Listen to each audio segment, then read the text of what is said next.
Et voilà, madame, monsieur, nous sommes de retour à notre magazine de télévision. Où que vous soyez actuellement dans ce bas monde, si vous êtes à Montréal, je vous dis bonjour. Au Québec, pourquoi pas bonjour. Mais si vous le suivez à partir de YouTube, je vous dis grand bonjour depuis Montréal. Ce soir, nous recevons, madame, monsieur, un grand monsieur. Un grand monsieur qui nous vient de la République démocratique du Congo. Il vit à Montréal depuis de très nombreuses années. Nous parlons aujourd'hui d'un sujet pertinent. Tout le monde se pose la même question. Nous mettons l'accent sur les prochaines élections présidentielles américaines. Vous avez suivi comme moi, comme nous tous, le suspense qui se passe actuellement. Encore dernièrement, on a entendu parler de tentatives d'assassinat de l'ancien président américain. Bref, il y a beaucoup de choses à dire. Joël Asher Lévy Cohen est un journaliste indépendant. En tant qu'analyste politique et social, il est signataire de plusieurs articles, dossiers et reportages médiatiques qui touchent la politique, l'économie, la culture et les faits de société. En plus d'être passionné de l'actualité internationale, il est intervenant socio-humanitaire. Il anime 3 blogs, dont on a d'ailleurs les mentions ici même à la caméra. Bref, c'est un homme qui est absolument lancé, vraiment. Il s'interroge profondément sur la marche du monde contemporain et l'état de conscience de l'humanité vivante sur tous les plans. Il est également auteur et écrivain. En effet, il a pondu 2 ouvrages sur la République démocratique du Congo. Le premier, justement, qui est intitulé « Le testament politique de Patrice Emery Lumumba » et le deuxième est « Pratique et politique exercice démocratique en République démocratique du Congo ». Bonjour, merci de votre présence à l'émission. Merci beaucoup, Henri. Merci de me recevoir à votre émission et j'en profite aussi pour saluer vos téléspectateurs. C'est un honneur que de recevoir un ancien collégien. Collège Albert Ier, collège Boboto. Oui, tout à fait, vous en êtes un. C'est une fierté pour moi d'être invité par un aîné. Mais moi, j'admire parce que moi, j'ai pas terminé le collège comme tel, j'étais de passage. Oui, j'ai arrivé de Rabat, bon, mon père m'a inscrit là, sans savoir que c'était l'école de l'élite congolaise. Je ne le savais pas. Mais moi, j'ai souffert. J'ai énormément souffert en secondaire 2 et 3. Que j'ai fait au collège Boboto, effectivement, où vraiment j'ai compris que les études étaient très sérieuses. Là-bas, on ne blaguait pas les pères jésuites. Alors, avant d'aller plus loin, moi, j'admire tous ceux qui ont terminé, parce que moi, je suis parti. Dans l'entretemps, je suis parti par les États-Unis, le Canada. Mais ceux qui sont restés, ceux qui ont fait toutes leurs études là, comme vous avez terminé au collège Boboto. Oui, j'ai terminé au collège Boboto, au collège Albert Ier. Et vous avez fait quelle section? Littéraire. Nero Caesar, Princeps Veritatis. D'où l'écriture. Donc vous avez eu le père Liagre comme professeur de latin. Tout à fait, tout à fait. Et de français, religion aussi. Oui, oui, tout à fait. Le père Liagre m'a enseigné le latin en 3e littéraire. En 3e littéraire, oui, comme moi-même. Mais moi, ça m'a marqué terriblement. C'est un honneur, un grand plaisir que de vous avoir aujourd'hui à cette émission. L'objet même de cette, de cette émission, nous parlons aujourd'hui des prochaines élections américaines. Mais avant d'aller plus loin, on va quand même mettre l'accent sur vos 2 ouvrages, puisque vous avez publié quand même 2 ouvrages très intéressants, que j'ai d'ailleurs cité ici, Pratique politique et exercice démocratique en République démocratique du Congo. La souveraineté populaire à l'épreuve de la confiscation du pouvoir politique. Et l'autre ouvrage que j'ai mentionné, qui est le testament de Patrice Emery Lumumba, La vocation africaine du Congo. Rapido presto, je prends le premier ouvrage, qui est la pratique politique, exercice démocratique. Nous synthétiser rapido presto. Ok. Dans pratique politique et exercice démocratique en République démocratique du Congo, il s'agit en fait de démontrer l'évolution historique de ce pays au niveau de la gestion, pour la simple bonne raison que le personnel politique en place a toujours hésité au niveau de la gestion entre la continuité coloniale et puis tentative démocratique. Donc il y a un peu cette oscillation. Si bien qu'aujourd'hui, nous sommes en face, comment dire, d'un nouveau pouvoir qui vient avec le concept du peuple d'abord, qui met l'accent sur la souveraineté populaire. Donc c'est un peu ça le fond de l'ouvrage. Du premier ouvrage. Donc ça donne vraiment les tenants et les aboutissants de la gestion politique administrative et gouvernementale de la République démocratique du Congo. D'accord. Le testament de Patrice Emery Lumumba, la vocation africaine du Congo. Bon, le testament politique de Patrice Emery Lumumba, c'est une analyse de la pensée politique de Patrice Emery Lumumba, de son discours politique, et puis de la stratégie utilisée pour tracer les sillons de l'indépendance de la République démocratique du Congo. D'accord. Et en même temps, on fait un travail comparatif entre son discours, son comportement politique, et puis comment se comportent ses successeurs aujourd'hui ou hier, comment ils se déterminent par rapport à ce discours. Et là, on va découvrir qu'il y a beaucoup de choses, beaucoup de décalages, quand bien même ils peuvent récupérer les mêmes thématiques développées par En fait, on a Patrice constaté Emery. que chacun se sert un petit peu des différentes théories de Patrice Lumumba. Tout à Et fait. même ceux qui l'ont, je dirais ceux qui l'ont envoyé à la mort. Oui, tout à fait, tout à fait. Tout le monde se dit lumumbiste, mais simplement que quand il récupère les thèmes développés par Lumumba, on trouve qu'il y a divergence. Raison pour laquelle il faut vraiment lire ce livre pour comprendre les enjeux fondamentaux qu'il y a derrière. Il y aura lieu de revenir pour une émission complète sur ces ouvrages, parce que c'est quand même très, très, très intéressant. D'accord, merci beaucoup. Maintenant, je vais revenir à notre sujet d'aujourd'hui. Les nombreux téléspectateurs qui sont là, qui nous suivent, et beaucoup parmi eux sont curieux, dont moi-même, le premier. La question ici que je me pose, personnellement, comment expliquer, en fait, nous observons tous l'évolution, comment dirais-je, du processus démocratique des prochaines élections américaines. Il y a inquiétude dans la masse, il y a inquiétude. D'un côté, il y a les démocrates qui ont apporté certains ajustements pour conduire Mme Harris comme leur candidat.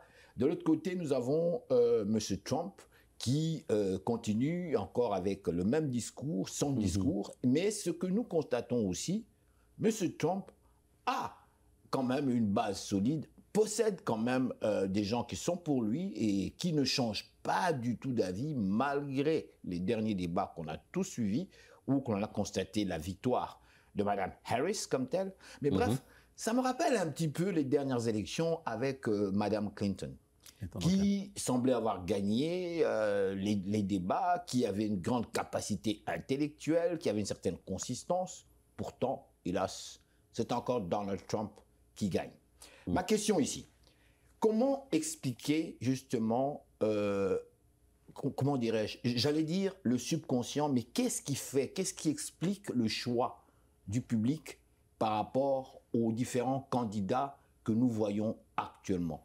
Comment expliquez-vous la constitution de ce système-là? Je vous ai suivi déjà lors d'une conférence où vous nous avez expliqué, et ça m'a beaucoup intéressé, la structure même qui conduise les gens justement vers un choix électoral. Je vous laisse la parole. Il faut bien comprendre une chose. Aujourd'hui, aux États-Unis, quand il y a des élections, on insiste très peu sur les enjeux électoraux en tant que tels. On met beaucoup plus en avant la personnalité des candidats. Donc là, c'est ce qui fait qu'on tombe dans ce qu'on appelle la théâtralisation. C'est en fait un théâtre. Mais avant d'aller là, j'aimerais que vous nous expliquiez un petit peu cette structure. Comment est constituée comme telle cette structure américaine qui conduise le peuple finalement vers le vote? Parce que nous avons quand même le Sénat et tout ça. Comment est constituée cette structure américaine? Donc, il faut comprendre que quand il y a des élections, on passe d'abord par les primaires. Les primaires, c'est la sélection des candidats et puis chaque parti va finalement choisir un candidat pour défendre ses couleurs. Par après, il y a compétition au plus haut niveau. C'est là qu'intervient effectivement la démocratie populaire dans la mesure où c'est le citoyen américain qui va se déplacer pour déposer le bulletin dans l'urne. Une fois que c'est fait, maintenant on passe au deuxième échelon, c'est-à-dire ce qu'on appelle les grands électeurs. Mais simplement que dans le système américain, c'est fait de telle sorte que chaque État a un certain nombre de grands électeurs. Par exemple, quand vous prenez la Californie doit avoir au moins quelque chose comme 55. Et grands électeurs. Grands électeurs. Parce qu'ils sont nombreux, c'est ça, par rapport oui, au nombre donc de c'est la toujours personne. déterminé en fonction de la démographie. La population, d'accord. Vous avez le Texas 40, si vous prenez la Géorgie, c'est 16, etc., etc. Et les critères pour être grand électeur, c'est n'importe qui peut être grand électeur? Non. En tout cas, d'abord, il faut être citoyen américain. Oui, d'accord, d'accord. Mais à l'intérieur même des États-Unis? À l'intérieur, avoir vécu au niveau des États-Unis, et je suppose aussi qu'il faut être représenté par les partis. Okay. Faut-il être riche? Faut-il être riche? Est-ce que l'argent compte là-dedans? Ou est-ce que c'est beaucoup plus la crédibilité? Pas forcément. Ou est-ce c'est plutôt la crédibilité? Pas forcément. Ce n'est pas, comment dire, des suffrages censitaires qui déterminent, comment dire, ce n'est pas la force de l'argent qui va déterminer que telle ou telle personne qui va siéger dans le collège de grands électeurs est riche ou pas. Donc, il faut avoir simplement, le plus grand critère, c'est la bonne moralité publique qui est reconnue par tout le monde. Et à cet effet, vous êtes présenté, comment dire, par les partis politiques. Bon, une fois que les élections sont faites, celui qui gagne au niveau des voix populaires, automatiquement gagne un État. Pourquoi? Parce que la manière dont la démocratie est constituée, ça fait que les grands électeurs automatiquement de son parti lui donnent toutes les voix. Et là, maintenant, on va faire la comptabilité État par État jusqu'à un seuil qui est celui à peu près de 275. Mettons la base de 275. Une fois que c'est fait, vous avez dépassé cette base-là, donc vous êtes déclaré président des États-Unis. Donc voilà un peu comment ça fonctionne, ce système-là de démocratie populaire. Les citoyens qui vont déposer le bulletin dans l'urne. Et de notre côté, vous avez les grands électeurs qui interviennent automatiquement, qui donnent toute leur voix à un candidat qui a gagné l'élection populaire au niveau des États. J'aimerais revenir un peu sur la compréhension même de la psychologie de la personne qui vote aux États-Unis. Okay. Et je vous rappelle, dernièrement, lors de cette rencontre, vous aviez synthétiquement expliqué un petit peu quelle était la structure, comment fonctionnait cette structure, le Sénat et autres. Le Sénat, oui. De manière, en fait, qui fait que les gens vont aller voter éventuellement. Expliquez-nous. Je me rappelle, c'était dernièrement, quand on étudie la Constitution américaine, ça c'est au niveau de la logique. Quand on étudie, en fait, on voit que les États-Unis sont constitués comme étant une entreprise. Une entreprise. Donc c'est une entreprise. On parle d'un pays capitaliste. Oui, tout à fait. Forcément. Et à la tête de cette entreprise, vous avez un président. Et ce président joue exactement le même rôle qu'un directeur d'une entreprise. C'est-à-dire il est là, il doit aller chercher des parts des marchés pour les multinationales américaines. Ça, c'est au niveau de la logique économique. Mais au niveau de la logique politique, ça, il ne faut pas l'oublier, que le président des États-Unis, c'est aussi un shérif. Donc, il est là pour assurer la sécurité du territoire, qui fait partie de sa juridiction, c'est-à-dire les États-Unis, et en même temps de protéger les habitants, les ressortissants de ce territoire-là. Si bien que, remarquez, quand vous touchez même un seul cheveu d'un Américain, automatiquement, c'est toutes les institutions américaines, au premier rang desquelles vous avez le président des États-Unis qui interviennent. Remarquez par exemple, vous êtes originaire de la République démocratique du Congo comme moi. Il y a eu un coup d'État dans lequel sont impliqués les citoyens américains. Vous voyez comment les institutions américaines, au travers de leur ambassade à Kinshasa, suivent ce procès.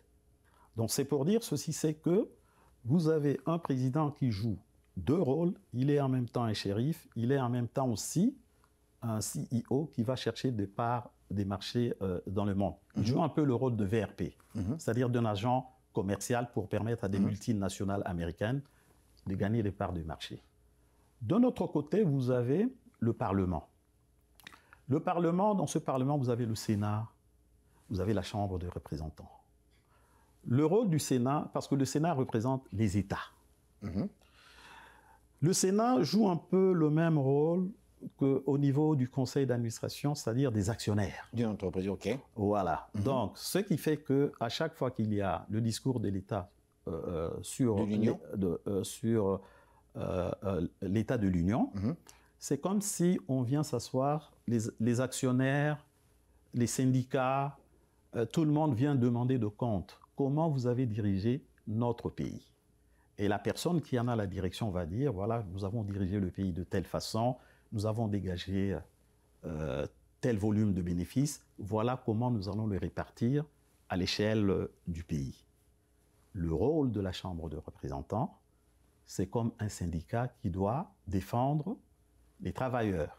Donc c'est ce qui fait que dans cette démocratie, le peuple américain a pratiquement le même statut qu'un travailleur, dont le rôle est de participer à la production, de travailler, de produire. Oui. En même temps, on lui donne aussi le statut de consommateur.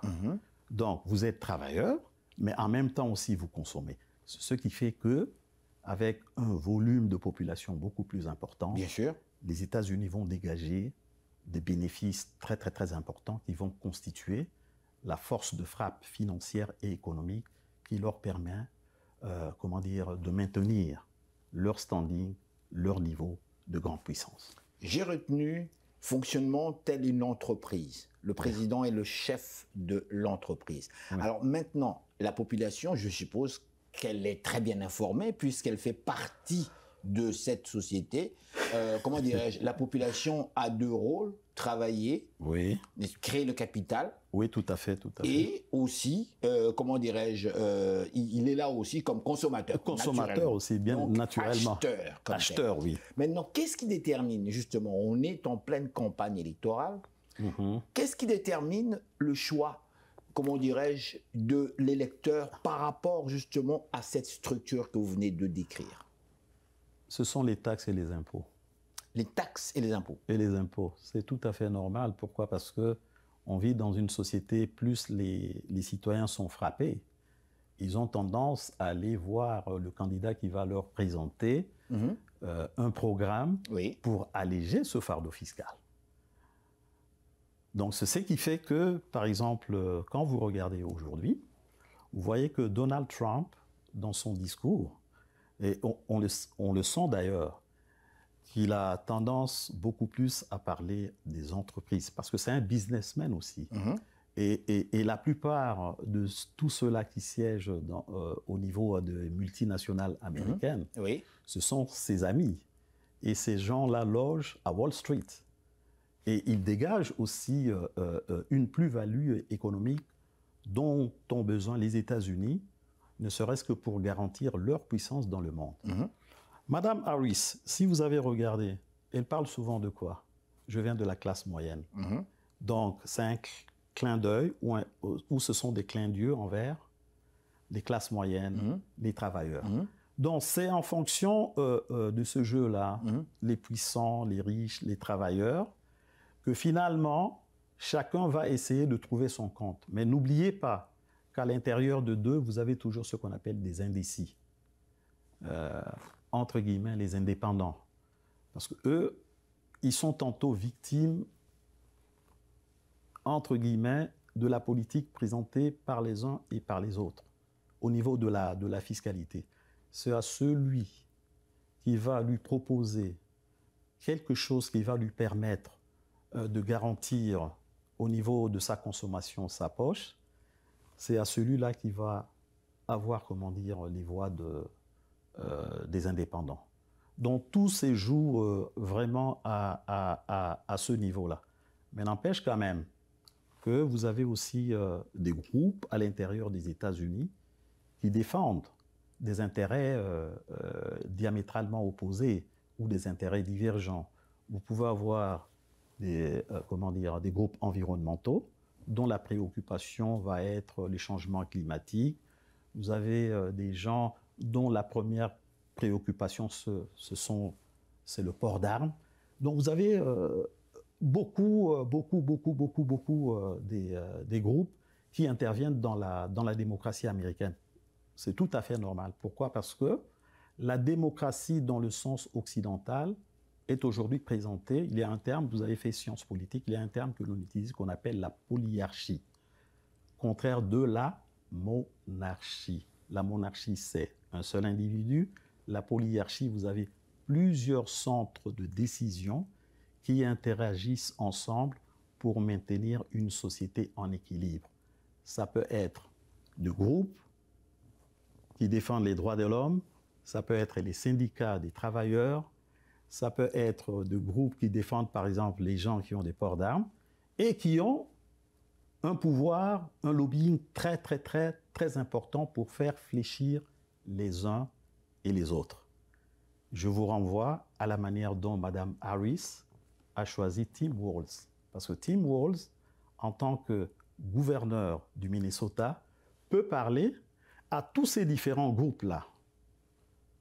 Il peut parler aux gens qui portent des armes, il peut parler aux groupes environnementaux, il peut même parler aux riches. Donc c'est un choix très, très, très, très important. C'est une ouverture pour elle. Pour avoir quoi? C'est pour engranger de voix et lui préparer la voie royale vers la présidence des États-Unis, c'est-à-dire la conquête de la Maison-Blanche.